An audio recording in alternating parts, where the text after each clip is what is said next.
joyfulness unto the Lord. Come on, somebody, let me hear you.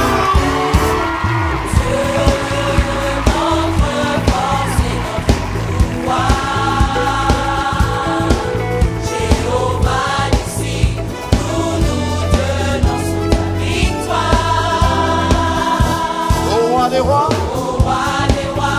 en toi nous mettons tout espoir.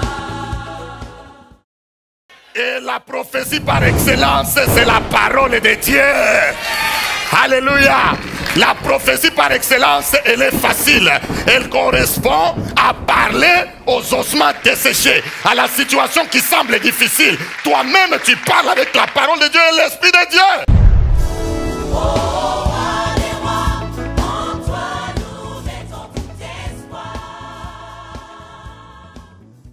Amen.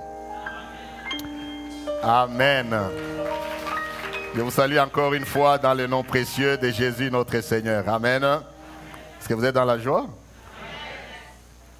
C'est le week-end de Thanksgiving, de reconnaissance. Nous devons être reconnaissants à Dieu. Amen. En toutes choses.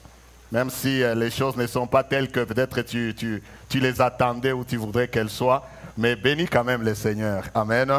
Touche d'abord quelqu'un, dis-lui, apprends quand même à bénir le Seigneur en tout temps. Apprends à bénir le Seigneur en tout temps. Amen. Dans les bons comme dans les mauvais temps, nous rendons gloire à l'Éternel. Mais néanmoins, notre sujet ce midi, c'est la suite et probablement la fin de ce message que nous avons ajouté sur la conférence ou la convention que nous avons eue sur tout ce qui est né de Dieu, triomphe du monde. Nous avions commencé à ajouter, n'est-ce pas, l'autorité disponible pour une victoire durable et j'espère bien, n'est-ce pas, mentionner les quelques formes d'autorité qui nous restaient afin de pouvoir prier et partir pour que par la grâce de Dieu, nous ayons l'occasion de poursuivre, n'est-ce pas, nos messages dans d'autres dimensions. Que Dieu soit loué. Amen. Mais pour ce midi, j'aimerais nous proposer deux textes que nous allons utiliser. J'aimerais que nous lisions d'abord le premier dans la première épître de Paul à Timothée. Là, j'aimerais que nous puissions lire vraiment ce verset ensemble. Nous allons nous lever dans la présence de Dieu et nous allons lire à haute voix ensemble et puis vous allez vous asseoir. Je vais lire le deuxième texte que je vais nous proposer. 1 Timothée, chapitre 4, ce qui était là le mercredi. Nous avons lu encore ce verset. Nous allons encore le relire. Si vous pouvez vous lever, veuillez vous lever. Nous allons le lire ensemble. Amen.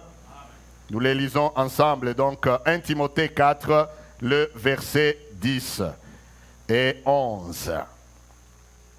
Nous avons trouvé. Si vous n'avez pas trouvé, vous pouvez lire à l'écran. Lisons-le ensemble. 1 Timothée 4, versets 10 et 11. Allons-y. Nous travaillons en effet et nous combattons parce que nous mettons notre espérance dans les dieux vivants, qui est le sauveur de tous les hommes et surtout des croyants. Déclare ces choses et enseigne-les. Amen. Que Dieu vous bénisse. Vous pouvez vous asseoir. L'apôtre Paul écrit à son protégé Timothée.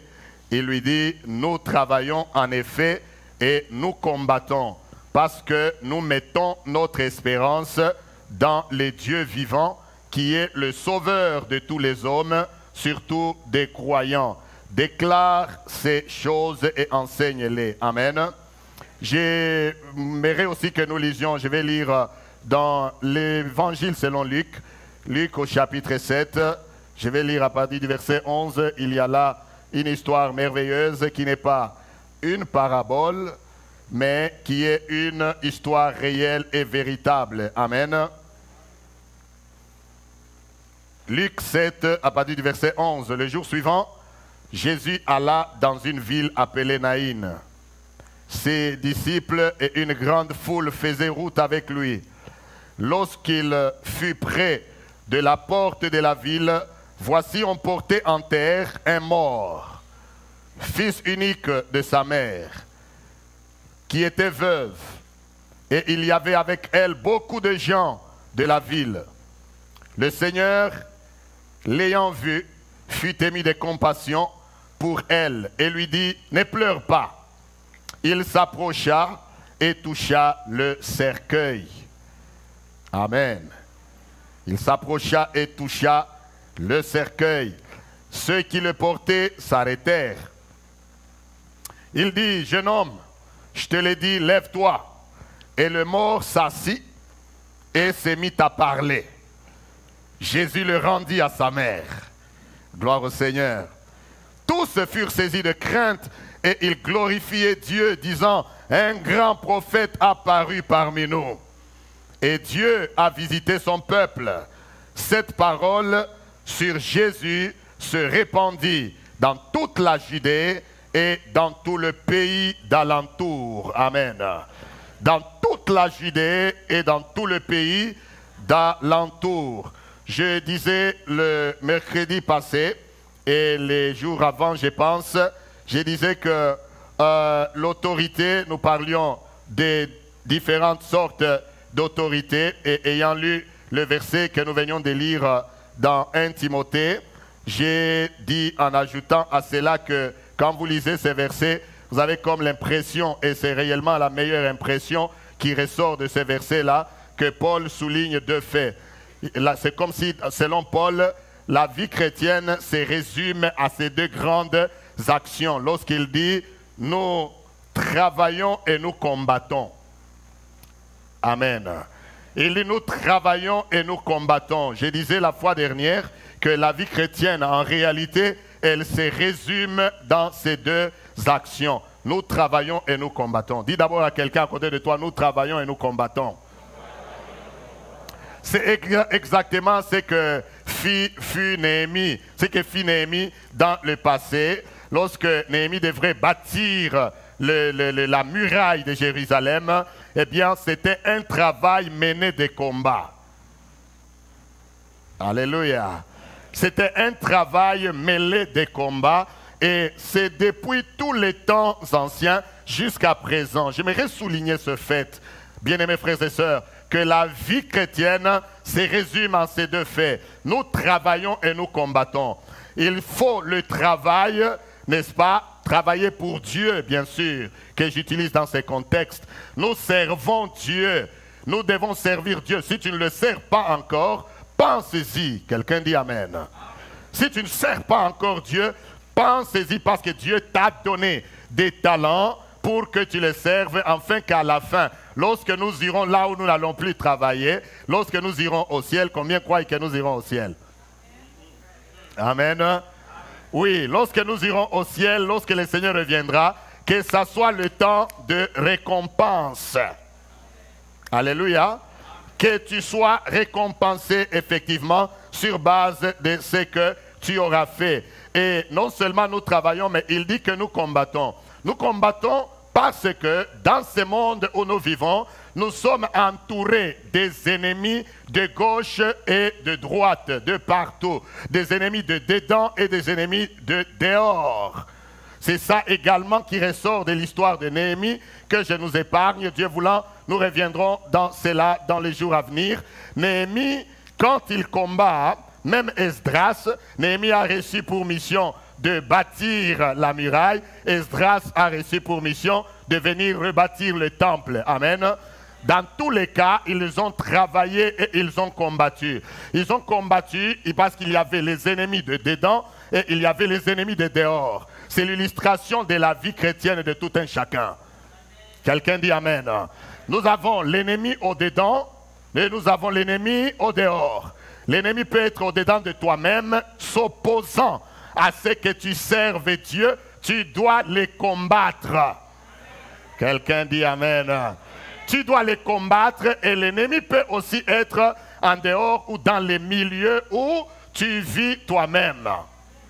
Quelqu'un dit Amen. Bien, nous n'allons pas demander à Dieu de ôter ou d'enlever l'ennemi. Non, c'est impossible. Nous n'allons pas les ôter. Dieu ne va pas enlever l'ennemi. L'ennemi sera toujours là, mais c'est à nous, lorsque Dieu nous donne la foi. Dieu nous a donné la foi. Dieu nous a donné les outils nécessaires. C'est à nous de travailler. Même si l'ennemi voudra nous arrêter, nous saurons qu'il veut nous arrêter, mais nous irons de l'avant. Tu es sur un projet, l'ennemi veut t'arrêter. Sache que tu n'as pas à baisser les bras. La vie, aussi longtemps que tu es enfant de Dieu, la vie est un combat. L'ennemi peut être en toi-même, l'ennemi peut être dans les milieux où tu évolues, l'ennemi peut être en dehors, mais ce qui est garanti est que notre victoire est certaine. Parce que Dieu ne gaspille pas son énergie ni sa force à nous parler et à libérer son autorité. Quelqu'un dit Amen. Nous sommes arrivés au point où nous parlions parce que pour travailler et pour combattre, nous avons besoin d'une autorité et Dieu a disponibilisé l'autorité du chrétien. Dieu a rendu disponible l'autorité. Quelqu'un dit Amen. Raison pour laquelle j'ai commencé ce message en disant, Jésus avant de partir, il a dit, tout pouvoir m'a été donné. Ah, quelqu'un dit Amen bien. Tout pouvoir m'a été donné. Avant de les envoyer, il dit, tout pouvoir m'a été donné. Allez, faites de toutes les nations des disciples. Enseignez-leur, non pas à observer une partie des Écritures, mais à observer tout ce que je vous ai prescrit. Et voici moi-même, je suis avec vous, pas une semaine, pas un mois, mais je suis avec vous combien de temps? Je suis avec vous combien de temps? Tous les jours. Touche d'abord quelqu'un, dis-lui, le Seigneur est avec moi malgré ce que je traverse. Non, non, votre confession ne me convainc pas. Dis à quelqu'un, le Seigneur est avec moi malgré ce que je traverse. Bon, maintenant, si celui qui est à côté de toi ne l'a pas dit, dis-lui, pourquoi toi tu ne m'as pas parlé?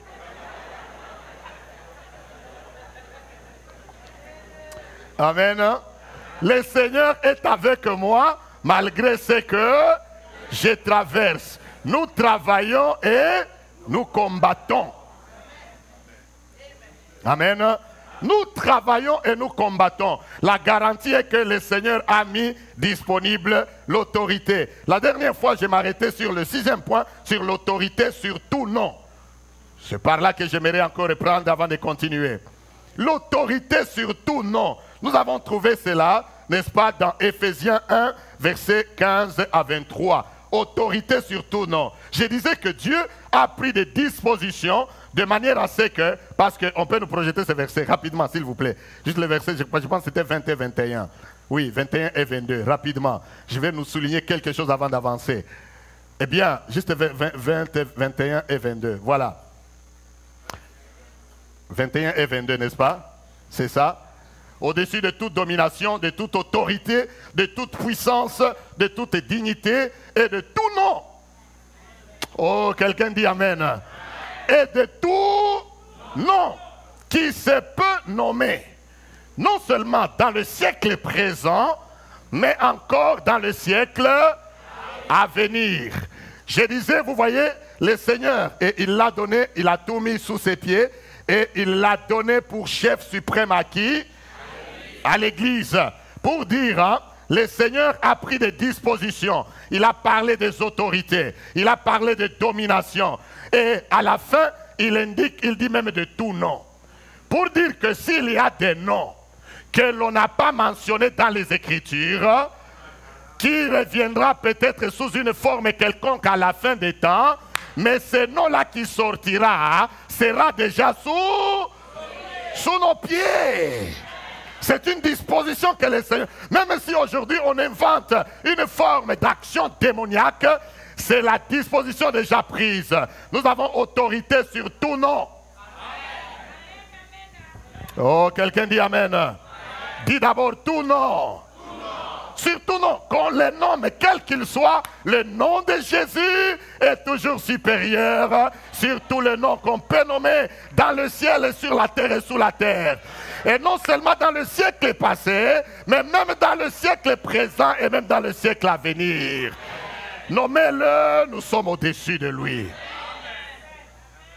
Quelqu'un dit Amen bien. Qu'il soit le nom de la maladie, il y a des noms qu'on découvrira peut-être. Ou qu'on est en train de découvrir, parce que ces gens-là ne cessent de travailler, ils travaillent sérieusement. Ils découvrent des noms, des fois on donne dans certaines choses les noms des démons, les noms des esprits, les noms de ceux qui ont découvert, les noms des formules, on les découvre et il y a des fois des esprits qui suivent cela. Mais le Seigneur a pris des dispositions pour que tout nom qu'on pourra nommer soit sous notre autorité. Si tu le crois, tu dis Amen bien. C'est la 6e forme d'autorité du croyant. Quelqu'un dit Amen. Tout nom. Donc tu n'as rien à craindre, même si on te cite le nom, je ne sais pas moi, d'un grand sorcier dans ta famille ou dans ta maison, tu n'as rien à craindre. Tout nom est sous nos pieds. Amen. Septième autorité qui est disponible pour les chrétiens, c'est l'autorité sur les portes de l'ennemi. Amen. Je vais en parler rapidement sous forme d'une promesse. Quelqu'un dit Amen. L'autorité sur les portes de quoi? De tes ennemis. Que dit la Bible dans Genèse, Genèse au chapitre 22? Genèse 22.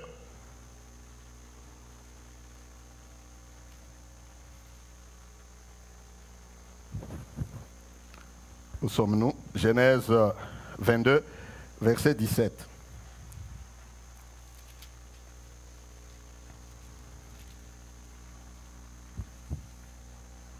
Amen. Genèse 22, verset 17. Je vais lire même à partir du verset 15 rapidement.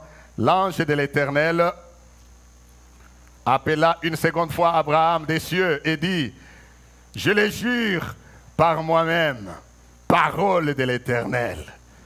Amen. C'est qui la parole de l'Éternel? Je vous pose la question. C'est qui la parole de l'Éternel? Vous avez besoin de lire Jean 1:1. Église. C'est qui la parole de l'Éternel? Au commencement était qui?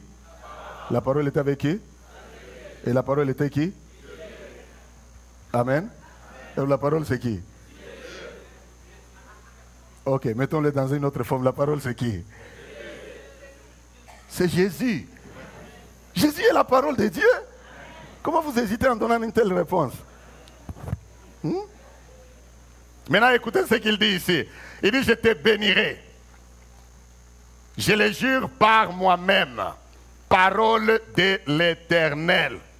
Parce que tu as fait cela et que tu n'as pas refusé ton fils, ton unique, je te bénirai et je multiplierai ta postérité comme les étoiles du ciel. Souvent, nous nous arrêtons seulement à ces promesses et comme le sable qui est sur le bord de la mer. Mais la dernière phrase est celle qui m'intéresse cet après-midi. Quelqu'un dit Amen. Il dit, et ta postérité possédera la porte de ses ennemis. Tape d'abord toi-même dans ta poitrine et dis-toi, ma postérité possédera la porte de mes ennemis. Amen. Parce que les choses de Dieu marchent avec la confession. Quelqu'un dit Amen. Vous n'allez pas juste nous suivre, vous ne dites rien. Non, on a déjà dépassé ces moments-là. Mais là, c'est le moment où tu suis toi-même, tu répètes aussi et tu proclames la parole de Dieu. Il dit, ta postérité possédera la porte de ses ennemis. Alléluia. C'est quoi posséder la porte de ses ennemis? Nous le voyons dans une histoire merveilleuse de la prise de Jéricho. Il y a là quelque chose rapidement que le Seigneur voudrait nous enseigner ce midi par rapport à cette autorité, n'est-ce pas, sur les portes de nos ennemis. Vous voyez, Israël est sorti, il était sous la domination d'Égypte, des Égyptiens. L'Éternel l'a fait passer la mer Rouge, il a fait passer le désert et ils ont traversé le Jourdain et ils sont arrivés jusqu'où? À Jéricho. Et là, ils ont posé le camp à Gilgal. Amen. Avant d'entamer la conquête, suivez-moi bien, avant d'entamer la conquête, Dieu leur demande de poser d'abord là à Gilgal, autour de Jéricho. Il dit maintenant, avant de prendre Jéricho, commencez d'abord à faire le tour de la ville. Alléluia. Lorsque vous lisez Josué 6, à partir du premier verset, la Bible dit qu'on nous mette un peu ce verset. Il y a quelque chose que je mérite que nous soulignions là-dedans. Josué 6, à partir du premier verset. Jéricho était fermé et barricadé devant les enfants d'Israël. Lorsqu'on parle de fermé et barricadé, ça donne la pensée de quoi? D'une porte. Merci maman. Amen. Lorsqu'on dit fermé et barricadé, parce que les villes anciennes, les villes antiques étaient bâties à l'intérieur et on construisait, elles n'étaient pas si grandes, on construisait une muraille tout autour et il y avait des entrées, des portes par lesquelles les gens pouvaient venir entrer et sortir. C'est ça Jéricho qui est barricadé et fermé. L'Éternel amène Israël à la porte de Jéricho. Et la Bible nous dit ici, les enfants d'Israël, Jéricho était fermé et barricadé devant les enfants d'Israël. Personne ne sortait et personne ne faisait quoi? Donc ville morte. Jéricho ce jour-là était une ville morte. Personne ne sortait et personne ne faisait quoi? Entrer. Mais nous voyons les choses du côté d'Israël. Je vais vous ouvrir une parenthèse. Quand tu lis la Bible, mets-toi du côté du peuple de Dieu. Ne va pas te mettre du côté des Philistins. Amen. En d'autres termes, mets-toi du côté des vainqueurs. Parce que c'est nous qui sommes vainqueurs. Donc, vous savez, quand vous regardez même un film quand on était enfant, souvent on regardait, tu suis le film et tu choisis les personnages. C'est vrai ou ce n'est pas vrai? Nous choisissions des personnages. Quand je regarde le film, je me dis, moi je suis celui-là. Et très souvent, on choisissait l'acteur principal. Et comme on disait quand on grandissait, on disait l'acteur principal ne meurt pas. Ah. Je ne sais pas ces choses si je les invente ou bien vous connaissez ce que j'ai dit.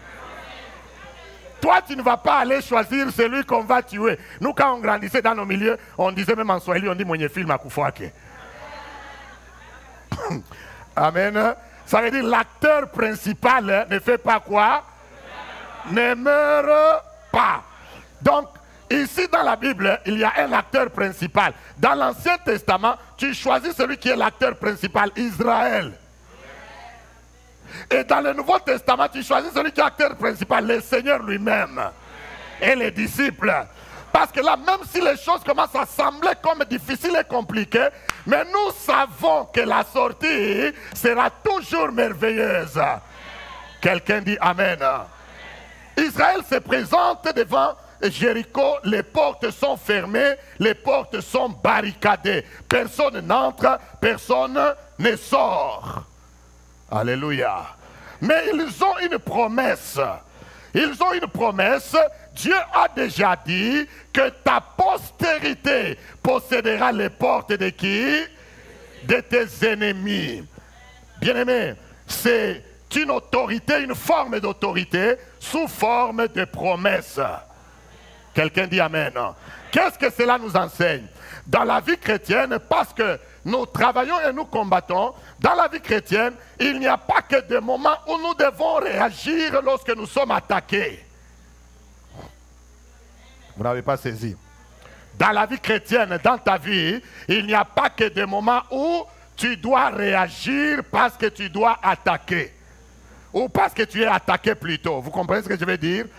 Dans le combat, on parle de deux choses. Soit c'est l'offensive ou soit c'est la défensive. Très souvent, nous chrétiens actuels, nous travaillons seulement à la défensive. Souvent, c'est seulement quand tu es attaqué, tu as fait un mauvais rêve, que tu te réveilles. Est-ce que quelqu'un me suit dans ce que j'ai dit?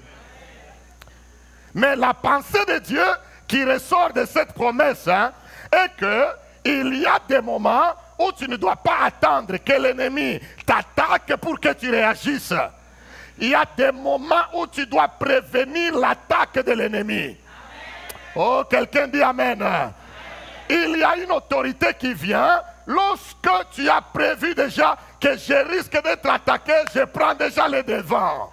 C'est la raison pour laquelle il y a des moments, quand nous approchons de certaines grandes actions, nous nous mettons déjà nous-mêmes en prière. Aïe, aïe, aïe, que quelqu'un dise Amen. Tu te mets déjà toi-même en prière parce que tu sais que ici, l'ennemi ne sera pas content de telle grâce et de telle bénédiction dans ma vie, je dois déjà le devancer. C'est ça l'autorité de la porte des ennemis. Quelqu'un dit Amen.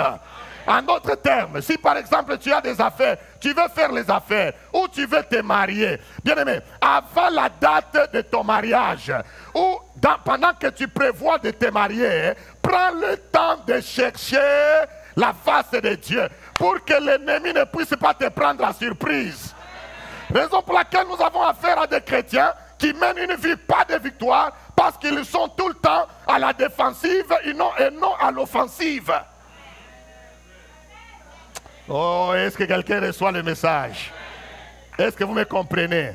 En d'autres termes, il y a des moments, tu vois un projet devant toi, c'est la raison pour laquelle Dieu les met devant Jéricho. Il dit, posez d'abord là-bas. Les portes sont fermées et barricadées. Personne n'entre et personne ne sort. Il y a des gens là-dedans, dans la ville. Et il y a des attaquants ici, en dehors de la ville, qui, eux, ils ont une promesse. Amen. Ils ont la promesse que nous serons à la porte de notre postérité. La Bible nous dit, la promesse que Dieu a faite à Abraham, il l'avait en eux. Ils savaient que Dieu a fait une promesse à nos pères, que nous posséderons la porte de nos ennemis. C'est que dans la conquête, bien aimé, il y a ces deux choses. Soit l'ennemi nous attaque, nous dévance. Lorsque tu commences à réagir, très souvent tu n'auras pas de force. Amen. Je vais vous donner un exemple. Lorsque les gens se battent, vous allez voir que celui qui aura le dessus pendant un temps, c'est celui qui a attaqué. C'est vrai, non? Lorsque les gens se battent, c'est lui qui aura le dessus pendant un temps, parce que lui, il a attaqué. Pendant ce temps-là, l'autre est surpris, il veut s'organiser, il veut se fortifier. C'est trop tard. Le temps qu'il réalise, parfois, il est déjà par terre. Même s'il va prendre le dessus, c'est après, mais il a déjà encaissé. C'est vrai, non? Il a déjà encaissé. Mais lorsque quelqu'un est aux aguets, c'est pourquoi nous, chrétiens, nous devons être éveillés. Je parle dans le domaine spirituel. Amen. Ne va pas maintenant au travail, tu commences à un peu dire rien. Non, non, ce n'est pas de ça que nous parlons. Amen. Amen.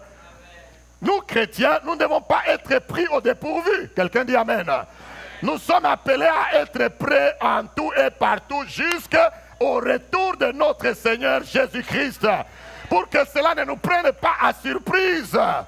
Ça, c'est l'autorité sur la porte des ennemis. C'est l'autorité qui consiste à ouvrir les yeux et à regarder de manière à ce que tu n'attendes pas seulement d'être attaqué, mais que tu vois, il y a des moments où toi, tu dois initier l'attaque. Il y a un roi en Israël, nous n'allons pas lire. Élisée est allé vers lui et Dieu lui parle. Il lui dit, tu auras la victoire sur tes ennemis. Lui, il se voyait tellement faible. Il pose la question, il dit, qui commencera le combat? Vous savez, Élisée, ce qu'il lui a dit? Il dit, toi. Amen. Toi. Bien-aimé, le Seigneur est tellement bon qu'il veut que chacun de ses enfants, que nous ayons l'esprit ouvert par rapport aux choses qui se passent tout autour de nous et que tu ne sois jamais pris au dépourvu. Quelqu'un dit Amen. Que tu ne sois jamais pris par surprise dans les choses que Dieu veut que nous obtenions. C'est pourquoi j'insiste là-dessus. N'attends pas que d'être à la défensive. Il y a des choses dans ta vie qui voudront ou qui t'exigeront que tu sois celui qui initie. Amen. Nous initions par la prière. Quand le temps vient, tu vois dans ta famille qu'il y a des situations difficiles, des situations. N'attends pas que les choses s'empirent. N'attends pas que ce qui arrive aux autres dans ta famille, quand ça va frapper à ta porte, que tu commences à gêner. Non! Quelqu'un dit Amen. Non, n'attends pas. Lorsque un message te parvient, même s'il vient du village, toi prends déjà le devant. Non seulement pour confesser, mais pour déclarer et prendre les dispositions. Si c'est prier, tu te dis, je commence déjà à prier. Ce qui leur est arrivé là, moi, chez moi, pas question. Oh, quelqu'un dit Amen. Chez moi, pas question. Si on a détruit les affaires des autres, pas les miennes. C'est ça être chrétien. Si on a détruit la foi de l'autre, pas la mienne. Tu prends déjà les précautions. Aïe, aïe, aïe. Que Dieu nous aide. C'est ça posséder, ta postérité possédera la porte de ses ennemis. Une autre forme d'autorité que nous voyons dans les Écritures, c'est l'autorité sur les territoires. Ça, j'aime. Quelqu'un dit Amen. C'est la raison pour laquelle nous avons lu le texte de la résurrection du fils de la veuve. J'ai médité ce message, je me pose la question, pourquoi le Seigneur, ou bien tout ce que le Seigneur a fait, on indique bien même l'endroit. Ce n'est pas pour faciliter la recherche. Amen. Ce n'est pas pour faciliter la recherche. Jésus a ressuscité, c'est mort, ce fils de la veuve. On signale que c'était la veuve de Naïn. Si vous lisez l'histoire qui vient avant, Jésus a guéri, n'est-ce pas? Il était à Capernaum, le centenier. Amen. L'histoire du centenier, je pense, qui avait son serviteur. La Bible nous dit que c'était dans Capernaum. Jésus entra dans Capernaum. Amen. À un certain moment, on nous dit Jésus arrivait à Jéricho et pendant qu'il sortait, vous connaissez l'histoire de Bartimée. C'était où? À Jéricho. Quelqu'un dit Amen.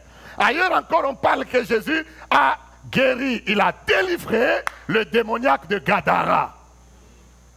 Amen. Pourquoi tous ces endroits-là nous sont cités? On parle de la veuve de Naïn, on parle du centenier à Capernaum, on parle du démoniaque de Gadara. Dans toutes ces choses, bien aimés, le Seigneur faisait ces choses pour que nous sachions que partout où le nom du Seigneur est cité, tout genou doit fléchir. Nous avons l'autorité partout où Dieu nous conduit. Raison pour laquelle encore, quand il a conduit Israël, ils arrivent, n'est-ce pas? Ils arrivent au moment de Josué. Qu'est-ce que le Seigneur lui dit? Le Seigneur lui dit à Josué, tout lieu que foulera la plante de quoi? J'ai dit que je vais parler de ces deux formes d'autorité, c'est sous forme, n'est-ce pas, de promesses. Quelqu'un dit Amen. Dites Amen bien. J'en parle sous forme de promesses. Dans Josué, il dit, Dieu lui donne la promesse, il dit, tout lieu que foulera la plante de ton pied, j'ai fait quoi? Je te le donne. D'ailleurs, dans le cas de Josué, il ajoute même que nul ne tiendra devant toi. Je le répète, nul ne tiendra devant toi. Josué est déjà passé, la parole de Dieu t'est prêchée à toi et à moi. Dieu dit, nul ne tiendra devant toi. Partout où tu arrives, tu dois triompher. Au travail, quand tu arrives, la première des choses qu'un enfant de Dieu doit faire, tu arrives dans un milieu, prends d'abord contrôle de l'endroit. Tu n'as pas besoin de jumelles, tu n'as pas besoin de boussole, tu n'as pas besoin de quoi que ce soit, tu as besoin juste d'une déclaration de la parole de Dieu. Parce que la parole de Dieu n'est pas une histoire, c'est la vérité. Quelqu'un dit Amen. Tu arrives dans ces milieux-là même hostiles, hein, toi déclare que j'ai la promesse de la possession du territoire. Si les gens qui arrivent ici n'ont pas réussi, moi j'y arrive, ce n'est pas pour échouer, c'est pour réussir. Oh, que j'entende un Amen bien. Tu arrives dans ce pays, on te dit dans ce pays c'est difficile de te marier. Toi tu n'es pas marié, tu arrives, tu dis je prends possession de ce territoire. S'il n'y a pas eu de mari pour les autres, mais pour moi, hein, il y en aura. Oh, quelqu'un dit Amen. S'il n'y a pas eu de travail pour les autres, ça c'est eux. Moi, Dieu m'a envoyé dans ce pays, je dois y prospérer. Touche-moi d'abord quelqu'un, dit je dois prospérer dans ce pays. Les gens se compliquent, ça ne sert à rien de changer de milieu.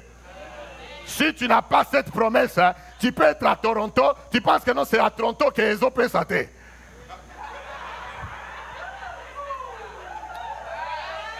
Amen. Ceux qui parlent lingala savent. Les autres, ça veut dire que ça ne donne pas. Ça veut dire à Toronto, ça ne marche pas. Tu peux changer, tu vas à Edmonton. Le problème, c'est qu'il y a des esprits territoriaux. que toi tu es en train de trimballer dans tes bagages. Tu es arrivé ici, ils t'ont lié. Rien ne marche. Tu te dis, je change de milieu. Tu emballes, tu t'en vas. Et aussi, ils font quoi? Ils sont là, ils disent, allons-y. Il a dit, nous partons maintenant à Edmonton. Ils se mettent même dans tes bagages, ils disent, nous partons. Amen.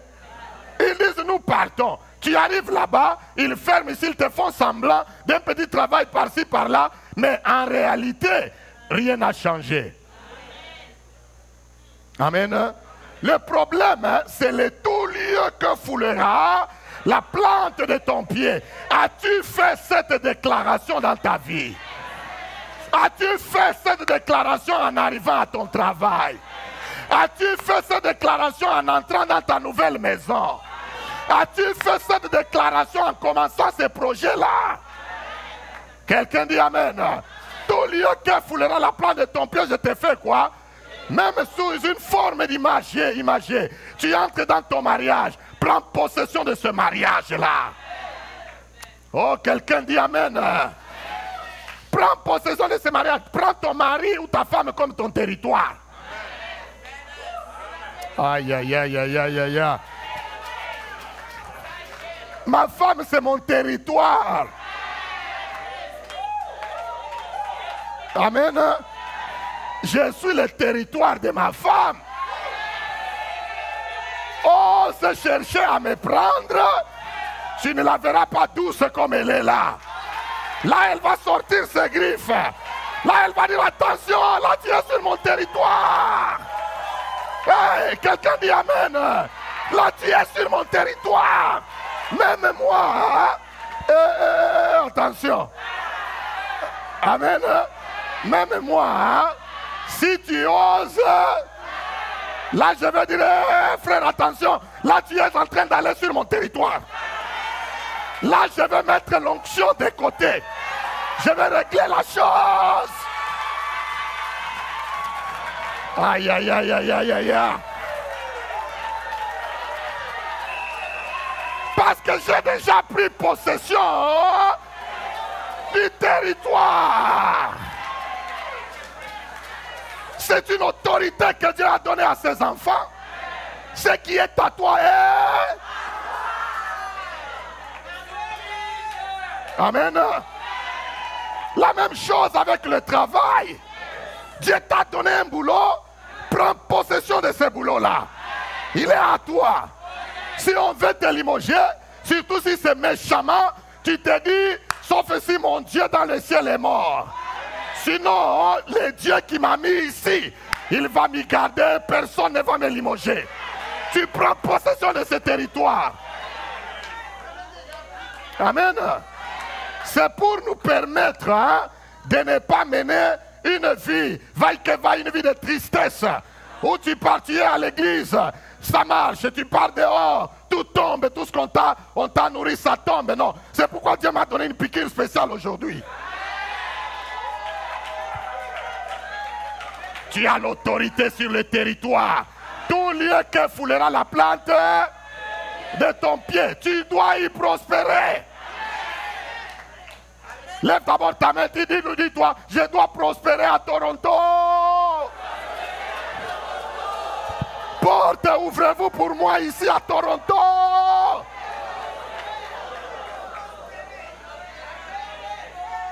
Quelqu'un dit Amen. Tu dois prospérer. Dieu n'a pas fait les choses au hasard. Écoutez, peu importe la façon que tu es arrivé ici. Parce que des fois, le diable était menteur. Hein? Homme de Dieu, le diable était menteur. Amen. Peu importe la façon que tu es arrivé ici. Amen. Sponsorisé ou tu t'es sponsorisé toi-même. Dieu connaît. Amen. C'est déjà passé. Le mal, c'est de répéter. Maintenant, toi, tu commences à répéter, tu répètes. Là, tu dois te repentir. Mais si tu as quitté là, vaille que vaille, tu viens là, eh bien, Dieu a permis. Dans sa bonté. Amen. Dans sa bonté, il a seulement compris que... Laissez seulement. Amen.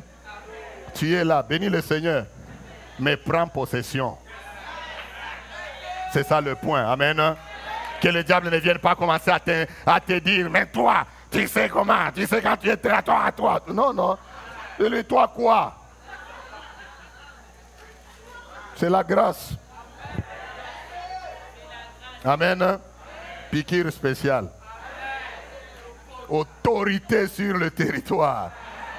Amen. Vous savez, des fois, les enfants de Dieu prennent les malédictions des autres, ils les mettent sur leurs épaules. Si ça n'a pas marché pour lui ou pour elle, toi tu n'es pas lui. Toi tu n'es pas elle. Amen. Ma soeur, si on a dit que les femmes ne trouvent pas de mariage à Toronto, ça c'est elle. Mais toi tu as ta grâce particulière. Il n'y a pas besoin de trembloter ou de terminer toutes les formes, je ne sais pas moi, de produits. Non, sois calme. Il ne va pas terminer toutes les formes, je ne sais pas moi, des modèles ou des démarches ou des styles. Non, sois calme. Ton territoire est là. Amen. Ton territoire est là. Notre forme d'autorité, il m'en reste 3, je termine. Amen. L'autorité sur les règnes des hommes. Aïe, aïe, aïe, aïe, aïe. Quelqu'un dit amen. Sur les règnes des hommes. Vous savez, l'Église est sur la terre des hommes. Je vais ici utiliser un verset, un texte de 1 Timothée que notre bien-aimé ancien Serge nous lisait hier pour la prière. Amen. C'est 1 Timothée, je pense, chapitre 2. C'est ça, n'est-ce pas? Là où il dit, je veux que... Voilà. 1 Timothée, chapitre 2, à partir du premier verset. Qu'est-ce qu'il dit? Il dit, j'exhorte donc avant toute chose à faire des prières et des supplications. Et puis des actions de grâce. Pour qui? Pour qui? Ça, c'est une autorité que Dieu nous donne sur les hommes. Amen. Pour tous les hommes et pour le roi et pour tous ceux qui sont élevés en quoi? En dignité. C'est quoi l'objectif? L'objectif est que pour que nous menions une vie paisible et quoi? Et tranquille, en toute piété et honnêteté. Amen. Il exhorte Timothée, il dit, je t'exhorte à prier, à faire des supplications, des actions de grâce pour tous les hommes. Souvent nous prenons ces versets seulement dans la dimension, n'est-ce pas, de l'intercession. N'est-ce pas? Oui, ça c'est une des dimensions. Mais une autre dimension, c'est la dimension de l'autorité. Lorsqu'il dit même nous devons prier pour le roi et pour ceux qui sont élevés en dignité. Lorsqu'ils font des votes sur des lois qui ne sont pas bonnes, qui ne sont pas meilleures, aller marcher à Queen's Park, c'est bon. Amen. Mais prier, prendre autorité sur ces esprits-là, c'est mieux. Quelqu'un dit amen. Amen. C'est mieux. Nous avons autorité. Cette autorité nous vient d'où? Cette autorité nous vient de la prière que nous adressons à l'Éternel.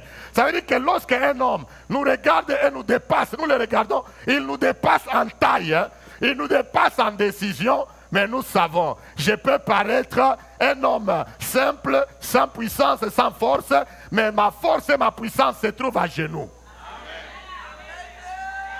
Ah, quelqu'un dit amen. Tu vas même à ce travail-là, tu trouves le boss là, il est grand, il est costaud, il parle bien que toi, il a des décisions à prendre. Tu es gentil, tu es doux et tu es calme. Amen. Mais tu sais que tes genoux là et tes paroles, quand tu fermes les yeux, peuvent changer l'atmosphère. Et prendre cet homme-là, le mettre sous tes tes pieds. C'est possible. Quelqu'un dit amen bien. C'est possible. Nous pouvons avoir l'autorité sur les dirigeants. Vous savez, c'est la raison pour laquelle quand vous regardez dans la Bible, nous avons changé les choses. Nous devons retourner à la pensée divine. Dans les temps, on roignait les prophètes, on roignait le roi et on roignait les sacrificateurs. Amen. Un roi n'était pas forcément prophète ni sacrificateur. Mais un roi, il regardait les affaires du pays. N'est-ce pas? Mais regardez, lisez bien, dans tous les cas, lorsque un roi voulait aller en guerre, il se référait à qui? Aux prophètes et aux sacrificateurs. Amen. Il venait d'abord, il dit non, qu'on donne d'abord des sacrifices. Il y a eu même des cas et des situations où ces gens-là sont venus et les ennemis viennent attaquer. Le roi, parce qu'il collabore bien avec les prophètes et les sacrificateurs, il part vers eux et lui disent, petit problème, nous allons seulement rentrer faire quoi? Prier. Et ils partent prier pour la nation et pour le roi. Et voilà, la décision change. Dieu dit, au lieu d'envoyer l'armée, envoyez les musiciens. Amen. Au lieu d'envoyer l'armée, envoyez qui? Les musiciens. Le roi fait même, ouf, les militaires restent là derrière, en train juste de suivre par formalité, par incrédulité, manque de foi. Parce qu'ils pouvaient seulement suivre derrière et regarder les dégâts. On met les jeunes gens comme les Mota ici, les Kofo, nos jeunes enfants ici, devant la guerre, en train de chanter. L'ennemi vient là-bas et ils sont seulement en train de chanter. Dieu a déjà sorti une parole. Amen. Il a déjà sorti une parole. Ils sont en train de chanter. La confusion est dans le camp de l'ennemi. Parce qu'il savait comment coordonner les choses. Même jusqu'à aujourd'hui, c'est un principe qui marcherait. Tu es devant les autorités, même au travail, même si aujourd'hui, je le crois fermement, si nous, l'Église, surtout dans ce pays, où on commence à voter des lois qui font tourner la tête, il nous est plus facile de voir les chrétiens aller marcher, n'est-ce pas, comme je l'ai dit tantôt, soit à Queen's Park ou à Dundas Square, on part là-bas, on marche, on dit Jesus in the city, c'est bien. Mais si cette force-là, on se mettait ensemble, les églises, on dit à Queen's Park, là on commence à voter des lois qui ne tiennent pas debout. Nous devons changer les choses. Combien croient que les choses vont changer? Ça va changer. Vous savez, ce qui nous est arrivé, je pense, c'est en 2004 ou 2005, ici même à Toronto.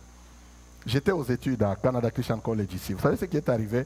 On avait dit, le monsieur là, le chef spirituel des bouddhistes là, c'est comment encore, le Dalai Lama. Il était venu à Ottawa, et puis on a dit, il va venir aussi à Toronto, et il ira visiter les lacs, faire quelque chose au lac, là il y aura des cérémonies. Pour une fois, les chrétiens de cette ville se sont levés. Je pense qu'il y a des gens qui se rappellent de cette histoire. Nous nous sommes levés, les chrétiens. On nous a dit à l'école là. On est parti en ville là-bas au centre-ville. Les chrétiens ont fait un grand cercle très grand qui englobait beaucoup de blocs.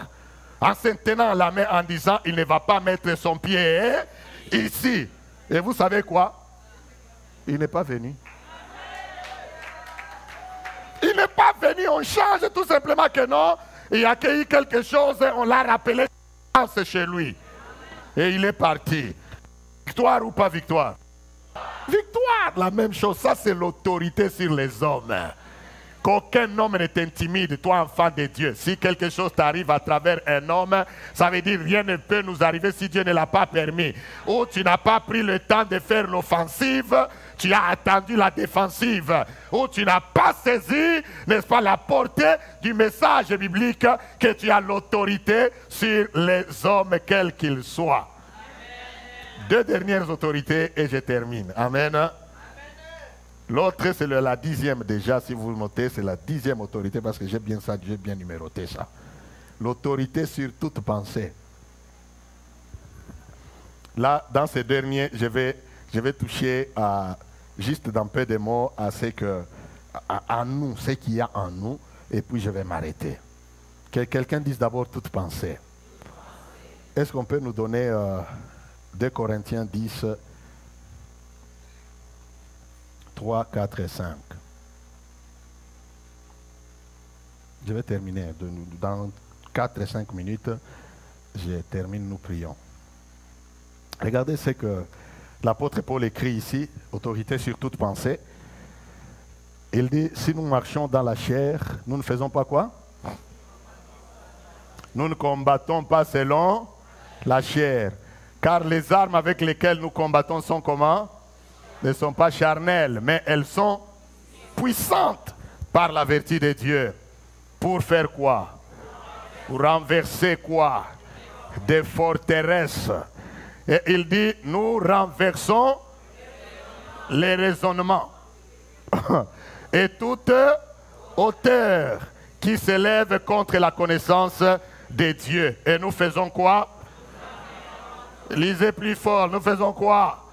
Nous amenons toute pensée captive à l'obéissance de qui?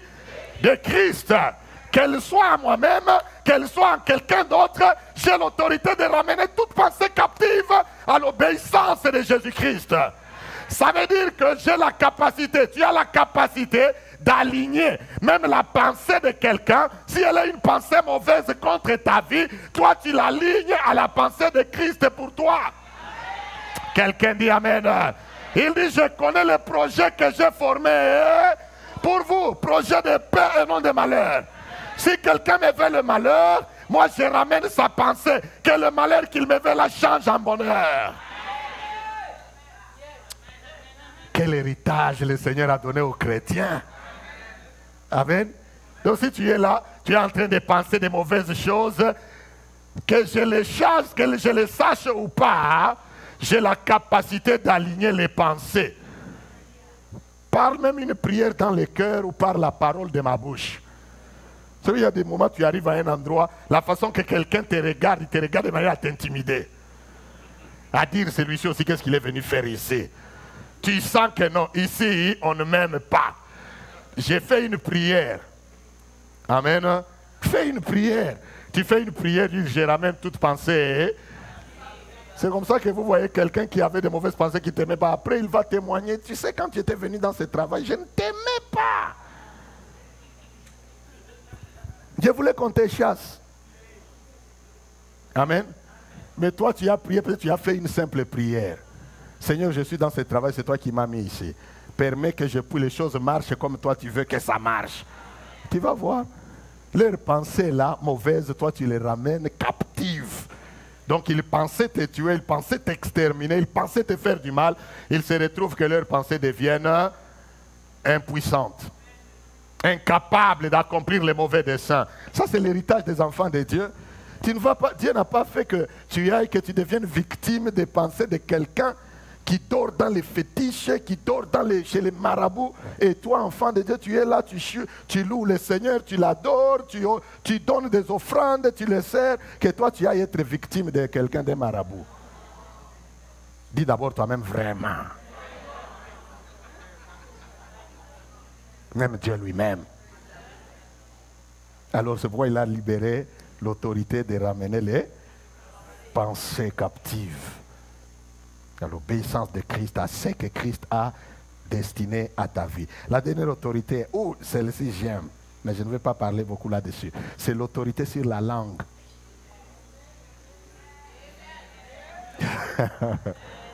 L'autorité sur, quelqu'un dit la langue, pas la langue de ton prochain. Ça j'aime parce que Dieu est juste ta langue.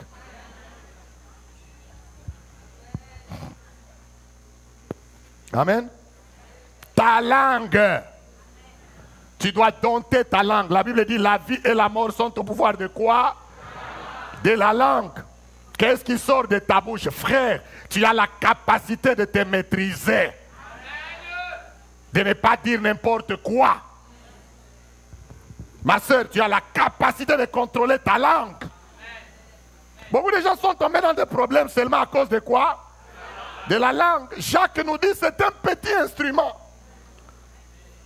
qui est placé dans nos bouches comme comme un petit feu, mais elle brûle toutes de grandes forêts. La langue. Avec elle nous bénissons et avec elle on maudit. Maintenant, comme la Bible dit dans Proverbe que la vie et la mort sont au pouvoir de la langue, tu la laisses parler, tu ne la maîtrises pas. Elle est ta propre langue, elle commence à attirer le malheur sur ta propre vie. C'est vrai. Elle commence à attirer le malheur sur ta propre vie, c'est pourquoi tu dois la maîtriser. Tu as l'autorité, tu peux maîtriser ta langue. Il y a des gens, ils se maudissent eux-mêmes.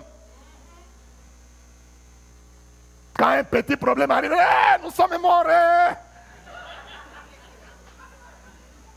Dans une langue que tu connais là toi-même. Tu as déjà fait quoi? Tu as déjà appelé la mort par ta propre langue. Il y a des gens même dans la maison de Dieu, ils sont chrétiens, ils sont enfants de Dieu, mais dehors là, tous les mots là, ils savent comment les prononcer. Il suffit que tu te fâches, n'importe quoi sort de ta bouche. Tu attires toi-même le malheur dans ta maison. Contrôle ta langue. Même si tu es fâché comment? Amen. Ta femme, c'est ta femme, respecte-la. Ton mari, c'est ton mari, respecte-le.